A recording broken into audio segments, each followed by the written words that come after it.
Menentukan letak titik agar sigma E sama dengan nol atau tidak terpengaruh oleh medan listrik.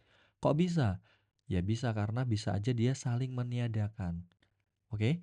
Artinya kalau saling meniadakan itu harus arahnya berlawanan. Itu syaratnya. Oke. Tipe yang pertama itu kalau muatannya sejenis. Misalkan kita punya dua buah muatan nih, min Q1 dan min Q2. Nah, ini terpisah sejauh R. Oke.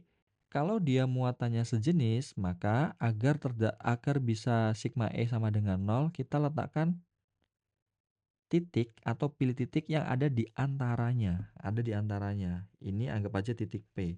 Titik P ini terpengaruh oleh E1 atau medan listrik dari Q1. Q1 kan negatif, berarti seolah-olah menarik, berarti E1-nya ke kiri.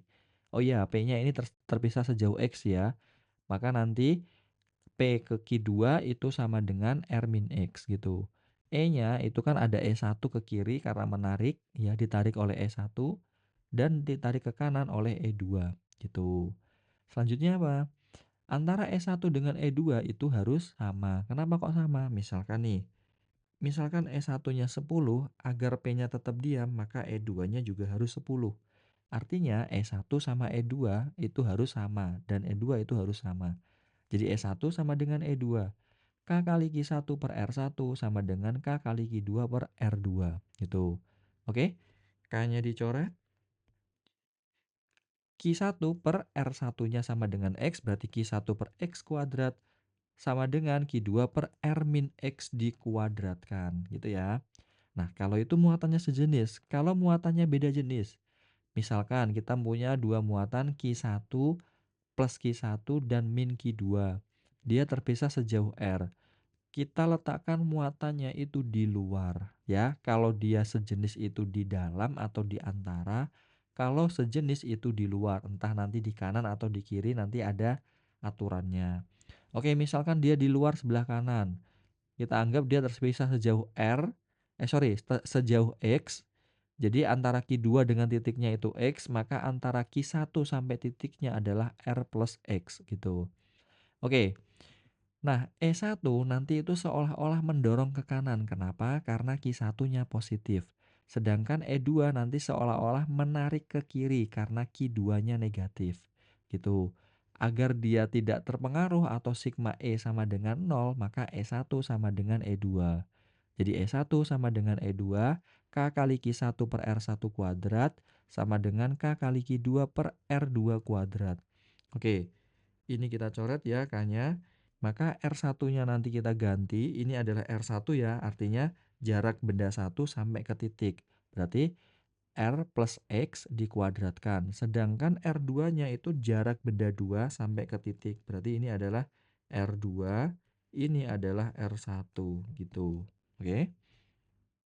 Nah, ini yang paling penting. Berarti kita punya punya dua jenis tipe dan ada satu tambahan aturan. Pertama, kalau muatannya sejenis itu ada di antaranya, di dalamnya lah ya, antara Q1 dengan Q2-nya.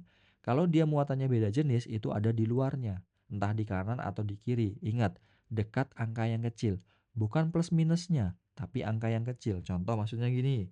Misalkan kita punya plus 4 sama minus 9, terpisah sejauh misalkan R. Maka titik yang kita pilih di mana? Dekat yang angka kecil. Angka yang kecil mana, Kak? 4 apa min 9? Kita pilih 4-nya. Berarti nanti titiknya itu di sini. Gitu ya. Jadi nanti dari sini ke sini adalah X, dari sini sampai ke sini nanti adalah R plus X. Gitu ya. R plus X. Sebuah titik A bermuatan minus 5 mikrokolom berada 5 cm dari titik B yang bermuatan 20 mikrokolom. Letak titik yang memiliki kuat medan 0 diukur dari titik A adalah, oke, perhatikan. Ini ada minus 5, anggap aja ini adalah Q1, terus Q2-nya itu plus 20, ya, minus 5 plus 20. Kalau ditanyakan adalah kuat medannya 0, berarti ada 3 aturan. Aturan yang pertama, kalau dia muatannya sejenis, maka dia ada di antara. Ya, letak titiknya ada di antara. Sedangkan kalau dia beda jenis, maka dia nanti akan ada di luar. Nah, aturan yang ketiga yang paling penting, dekat angka yang kecil. Angka kecil. Ingat, bukan plus minusnya, tapi angkanya. 5 sama 20-nya yang kita lihat. Berarti dia dekat dengan angka yang 5. Atau QA lah ya di sini. Ini QA, ini QB. Ini jaraknya 5 cm. Berarti letak titiknya itu di sebelah kiri, anggap aja titik P, ya kan? Jarak dari sini ke sini itu nanti X, berarti dari sini sampai ke sini itu nanti 5 plus X. Nah, nanti konsepnya E1 sama dengan E2.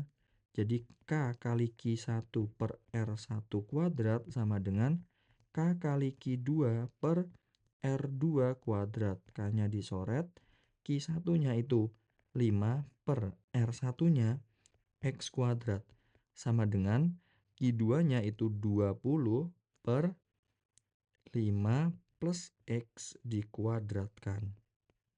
Nah, jadi gini, kalau dia belum bisa diakarkan, pasti soal seperti ini tuh bisa diakarkan.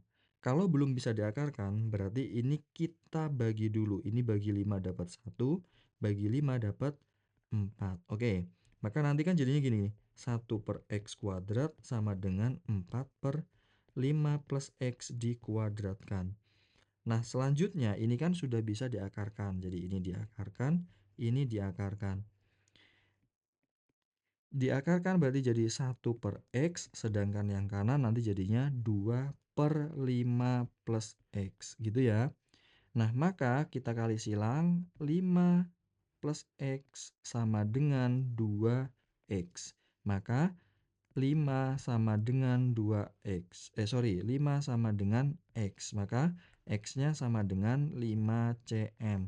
Kita tulis di kiri QA gitu ya, di kiri QA atau nanti sama dengan 5 plus X berarti jadi 10 cm di kiri QB. Jadi dua-duanya ini benar. 5 cm dari QA atau 10 cm dari QB gitu ya.